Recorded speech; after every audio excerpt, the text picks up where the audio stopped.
Thank you for tuning in to KingJudah TV and welcome to Dope Friends, a segment where we invite and put a spotlight on entrepreneurs, artists, actors, streamers, you name it, to share with us their journey and provide the audience with a piece of insight on what it took to get to where they are today. And now we have with us somebody who I've had the opportunity to watch his embroidery and clothing line grow from the ground up.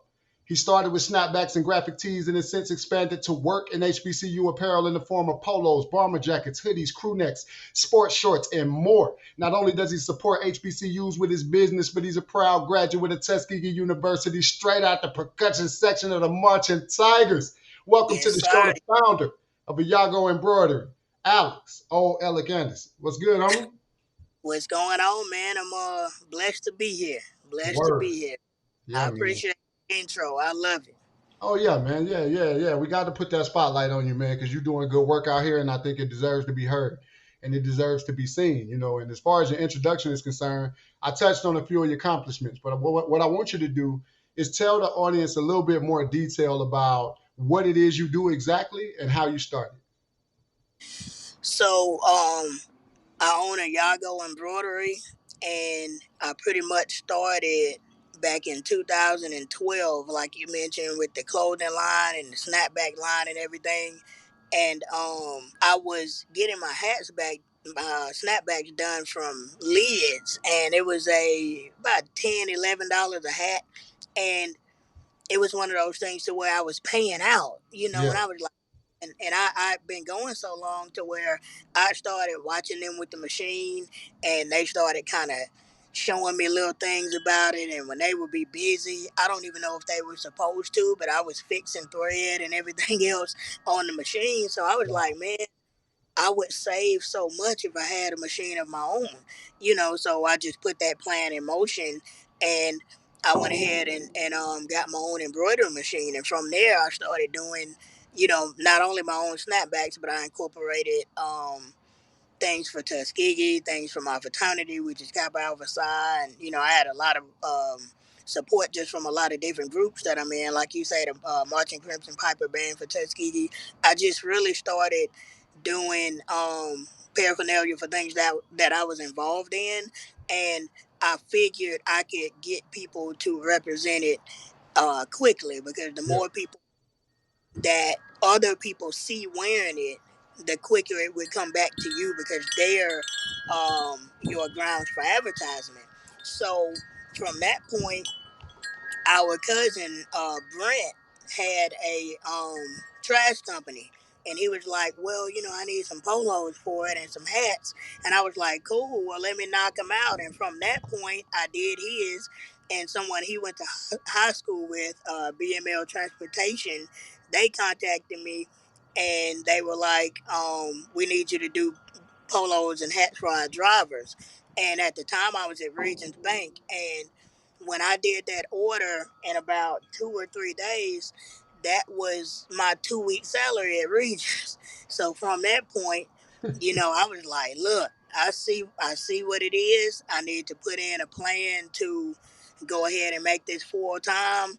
And I just hustled, and I built my clientele. And from that point, I was like, look, I see the direction it could go in, and that's the direction I want to take it. So from there, I just built my clientele, and when it consistently passed my region salary, I just went full time with it from there. And it's been beautiful ever since. That's good stuff, man. And I like what you're saying because what you're telling me is that you started off at a certain place, and I saw it. You would make the snapbacks have really cool phrases on it and stuff That's like that, and it'd be funny stuff, man. Just things that were cool. Give me a high five. All these different that's ideas that's that you right. had in your snapbacks, and trust me, man. We supported you the whole way through, Oh yeah. but it was cool to see you find your niche. You kind of married what you were already doing with HBCU apparel, and then, as you explained, it went on to work apparel. And you kind of dug into my next question because I wanted to about you working at the bank. You said it was Okay. 2 weeks of your salary once you realized how the money Yeah. was adding up and what the spread was like. You Yeah. decided to make that jump. Now we hear about this story a lot. The person who worked a 9 to 5 and eventually started their own business, and now it's successful and things like that. But that jump from a That, 9 to 5 to doing it full time is not an easy thing. What did that look like in real life?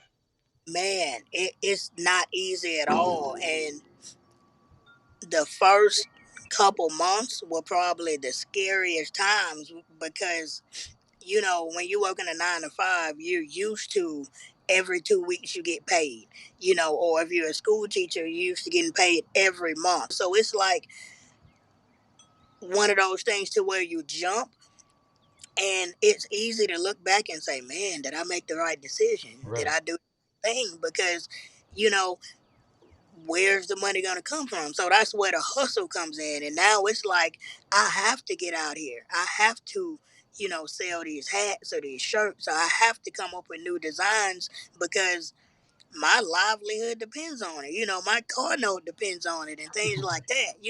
So it becomes to the point to where it's like I can't fail, I can't go backwards. So my only other option is hit a home run. Yeah. You know, so I used the time at the 9 to 5 to build and build and build until it became to the point to where it could be self sufficient. Mm. So I think that's a big part of it as well, knowing not only jumping, but knowing when to jump. I commend you, man, just for being able to make that transition seem not maybe not seamlessly. And I may be speaking out of turn when I say seamlessly, but it appeared seamless from the outside. So I definitely give you big ups for that. With you coming from an HBCU and you being a college graduate, I want to talk a little bit more about that All day, all all day, day. every day, I all day. love Yep. it. Of Tuskegee University. We come from a family of HBCU lineage from Alabama State to Alabama A&M. Just all kinds of HBCU legacies running our family with our grandparents. You know. One being an airman, one being Miss Tuskegee, my sister being Miss Tuskegee. We were raised in that.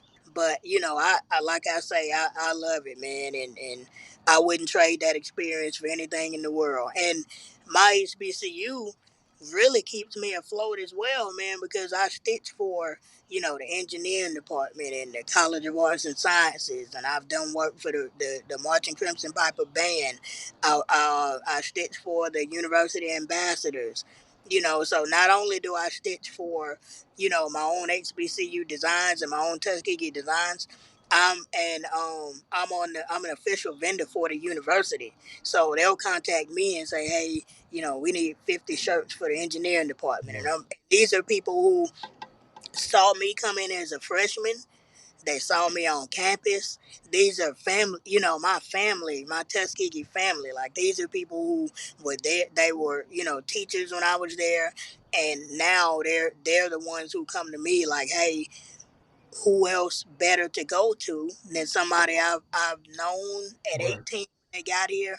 I saw them matriculate through the university, and we also want to be a part of helping your business grow and expand. So it's a beautiful thing, man. Just and it was one of those 360 moments. One of my proudest business moments was knowing that I was stitching for the university that poured so much into me, just as a person, as a business owner, as a HBCU grad, as a worker, just as everything, man. They, like I say, Tuskegee helped make me the man that I am. Yeah, yeah, and that's good. That's good to hear. Because oftentimes we hear it's like a stigma where if you're an entrepreneur, it's almost like it rivals college. Like if you're an entrepreneur, you don't Yeah, need college. yeah. So it's refreshing to hear you explain how going to an HBCU and going to college actually helped you become a better entrepreneur. Oh yeah. But you know what's funny, man? It's so many people from Tuskegee that graduated with me that are also entrepreneurs, and I stitch for their companies. Like we have a movement out here. I started a hashtag a long time ago called Tuskegee Entrepreneur on Instagram and Facebook and everything. And one of my fraternity brothers, Greg Tillery, GTO, with We That. Keon with Smooth and Groove. It's Mm, so many.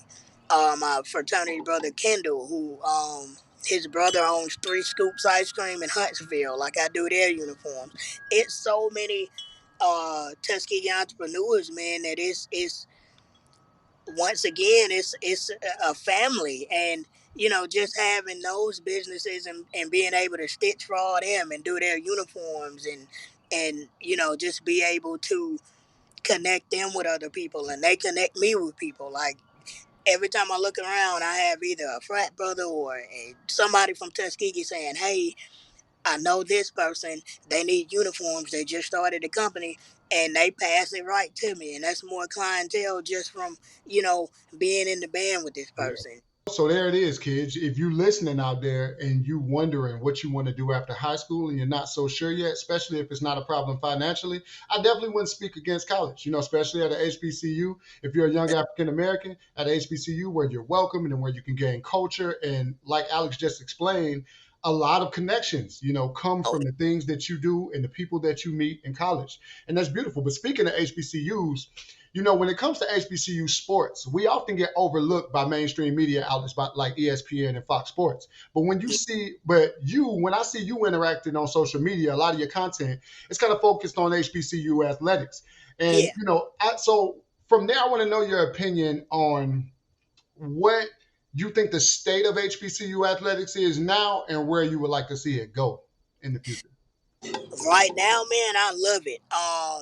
With looking at what Coach Prime is doing at Jackson State, and with him getting the number one high school recruit, and with Mississippi Valley getting number one JUCO recruit.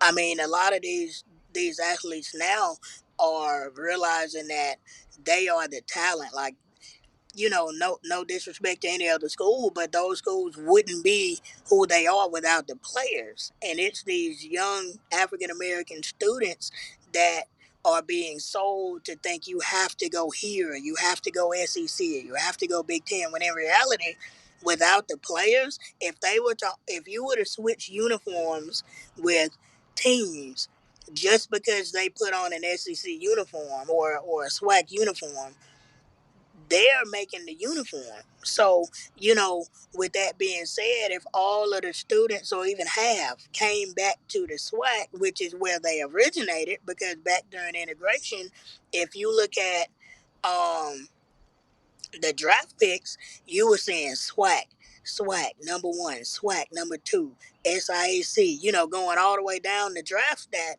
And they were coming. That's why you look at the NFL Hall of Fame, and so many of them are from, SWAC schools or SIAC schools or MEAC, all the black conferences. At one point, they had no choice but to go there, and they made it. Number one draft picks. Walter Payton, number four draft pick. Too Tall Jones, number one draft pick. From Tennessee State. So our schools have put players in the NFL, and now that they're coming back, you're gonna see more players coming out of the HBCUs going into the NFL because, like I say, you if they'll come find you. If you're good enough, you'll make it from wherever you go. I think what you're doing is important. That's why I think every little bit helps. The promotion that you give through your company, That's just right. for HBCU apparel, is, to me, it's worth gold, man. Because I think if we understand the value that we have in our hands, especially through our athletes, then we can see a tangible change over time if we continue to support and pour into our own businesses and schools. What you're doing, I just want to reiterate, is big. It's powerful. I think we all should put a hand in pumping the message of pouring into and supporting your own. We've been hearing this for years, but now it's time to make it, what did Jay-Z say, an actionable item? It's time to make it an actionable item. And it's Yeah. time for us to have tangible results from the work that we put in through supporting each other, man. So today, we're supporting you again. We have Alex Anderson from Ayago Embroidery, That's Dude the right. Beast. Before we go, two things, Alex. First, I want you to just give me real quick, less than 30 seconds, give me a quick piece of advice you give to any young person that's trying, or older person that's trying to start their business from the ground. You have any advice for them? Um, Use your network, because the people that you're around now will potentially be the people that are able to support you in the future. Hmm. Like that, like the old people say, don't put the cart ahead of the horse. Just take things one day at a time as they come. Just continue to be prayed up and continue to just focus and work hard and like they say, like you always say, sometimes it takes that one opportunity to change your life forever. Where can we find your products online? Oh, you can go to Ayago Clothing, which is on Instagram, or Alec Y. Anderson on Facebook. Um, those mainly my Instagram is where you can see most of my inventory. If you're out there and you're listening to this right now, please stop by the page that he just said. Say it one more time. Your Instagram page, what is it? Ayago Clothing, Ayago Clothing, which is my initials, AYA, and the word go, meaning whatever your dreams and aspirations are, go for them and don't let anybody stop you or detour you. Beautiful, man. So stop by, give them a shout out, say you heard about it here on Dope Friends. Thank you for tuning in to King Judah TV. I am your host, King Judah, and we are out. Until next time. All right, I appreciate it. Yes, sir. What I build that got me feeling down the spot to go. So it's a couple things you got to know. When it's cold, when you go outside your door, pray it's up. I just hope you got your coat. Lord knows I've been feeling weary.